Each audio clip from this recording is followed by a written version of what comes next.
Good morning, grades 7s and 8s, or maybe by the time we'd be watching this, for some of you it might be afternoon, so good afternoon. Today we are doing the first lesson of the unit that we are in today, and you guys finished the Do You Remember activities in your terminology, hopefully, and submitted those. And as we begin this unit, really this unit starts with what I would consider to be, for most of you, I think, kind of a review. And in some ways, it's like thinking about playing the game Battleship that I know many of you have played before. Today we're going to be looking at the Cartesian coordinate systems. And, you know, we could, if we were in class together, we would be doing some brainstorming and we'd talk about when do we use grid systems? And, you know, some of you would say things like, wow, playing Battleship, or, oh, well, I've seen them on maps before. You're correct. We could use those for all kinds of things. I mean, heck, I even use them for things like seating plans. I draw things into grid lines, like I make blocks, kind of like you see in here, and I put names in them. So we use grid systems all the time to help us to organize things and to help us to label and understand where things belong. So what we're going to look at today is some stuff that I think many of you are familiar with, but we'll review it together, and then we'll go over what the learning for today would be. Yes, I'm sorry, there are reflecting questions and some questions to do, but most of the work should be fairly straightforward and easy for you and things you've done before.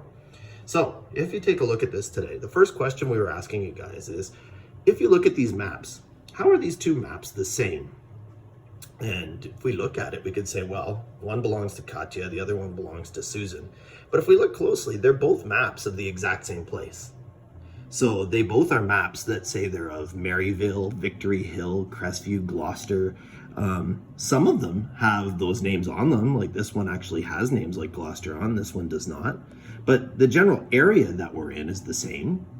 You know, things that are different, obviously, about them is that, you know, if we look at them, this one actually has a bunch of boxes labeled 1, 2, 3, 4, 5. This one has letters down the side going A, B, C, D, E.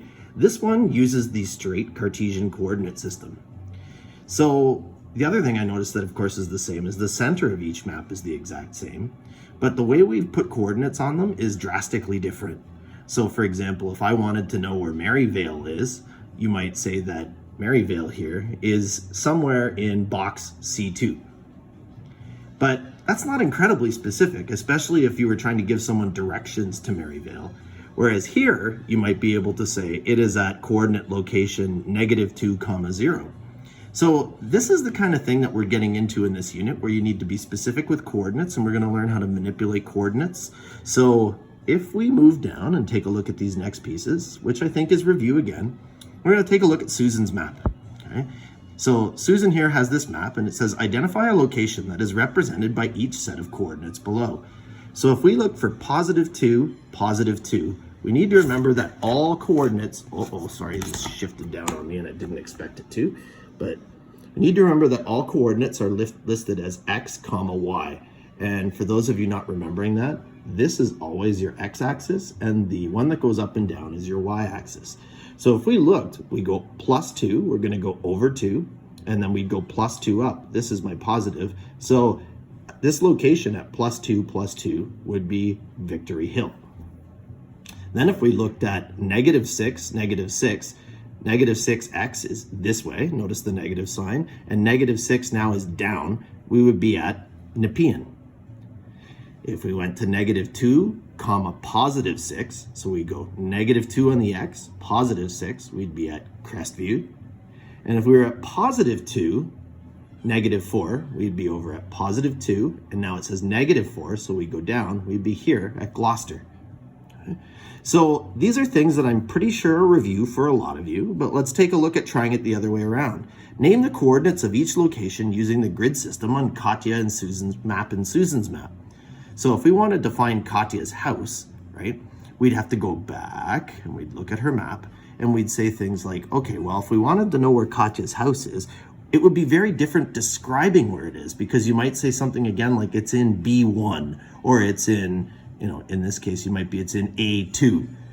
You can be much more specific with Susan's map, which is why we end up using the Cartesian coordinate system to describe everything. Because even if we said something like somebody's house is directly in here, I can say this is at, so if you'd look, you'd go, well, this is 1, so it's halfway between. It would be like 0.5, and then this one would be about -1.5. So I can be very specific with these numbers, whereas if I'm using just boxed areas like this, it doesn't work nearly as well for specificity. So the Cartesian coordinate system ends up being the thing we quite often want to use in mathematics. You can even apply it three-dimensionally so that we can do the third dimension. And if we look at some of these things, like this next piece, we say that, imagine that Susan has that CD Express has the coordinates +3, -4 on her map. And Pizza Shack has the coordinates -4, -2. So if we went to her map and said, let's put CD Express on at +3, -4. So this would be 3 over, right? And -4 down. So it would be in this zone somewhere. So somewhere down in here, okay? And then it says the other location we wanted to look at was going to be -4, -2. So now we'd go -4 over and -2. Okay? The other location is here. The question they're going to ask you is, which location is farther west? So once you've plotted them, many of you would go, well, that's easy to tell. West is this way, because there's the W. This one's further west. Maybe the better way for those of you to start doing it, and in grade 7, we still kind of allow you to plot the coordinates and we say, hey, help us to figure out which one's further. But by grade 8, especially by grade 8, you should be able to start looking at these coordinates and go, well, if I look at some of these things, if I want to determine which way is west, east and west lines run this way, which is our x-axis. That means all we really need to look at is our x points. So if we look at the x points on these, we know that the +3, if this was 0 on our line, +3 is up here somewhere, -4 is down here somewhere. So this point had to be further west. So if we look at that, that's how we would know just by looking at coordinates. So now we could do the same thing with north and south. So we could look at this and say, let's take a look at these coordinates.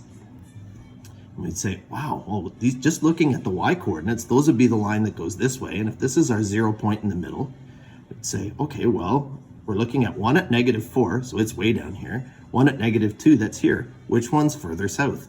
Obviously the one that's -4. So by grade 8 especially, and hopefully in grade 7, we should be getting you starting to think mentally about these kind of things, making a picture in your head and saying which one of these is actually further one direction or the other.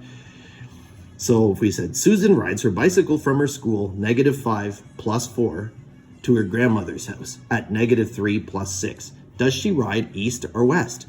Should be able to start going, well, she was at -5, so we need to know east and west. That means this line goes this way.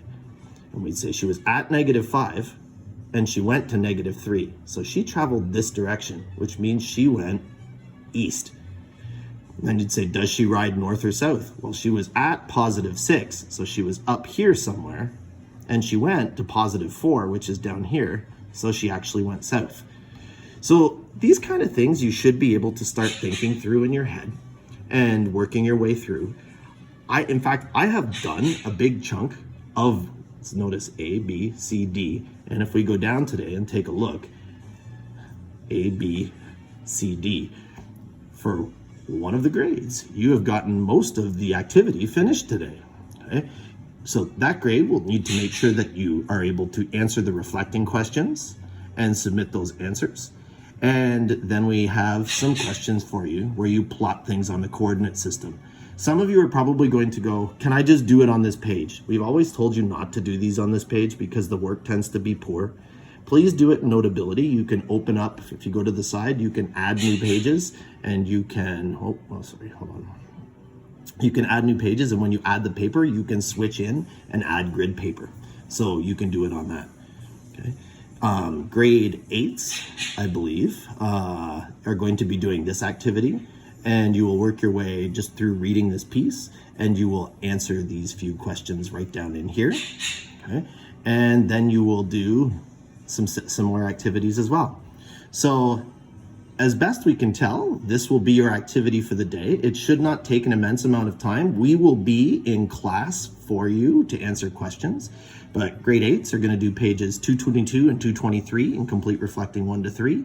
Grade 7s, you're going to do 229, 1 to 3 and submit it on Schoology by the end of the day. And then you have these pieces to do. It does look like a lot of questions, but they're things as simple as get out the Cartesian coordinate system, put points on it, name me the points. Remembering again, of course, that all points go x, comma, y. So this axis first, this axis second. Okay. Be happy to see you online for questions. Please be there and let us know what we can do to help you.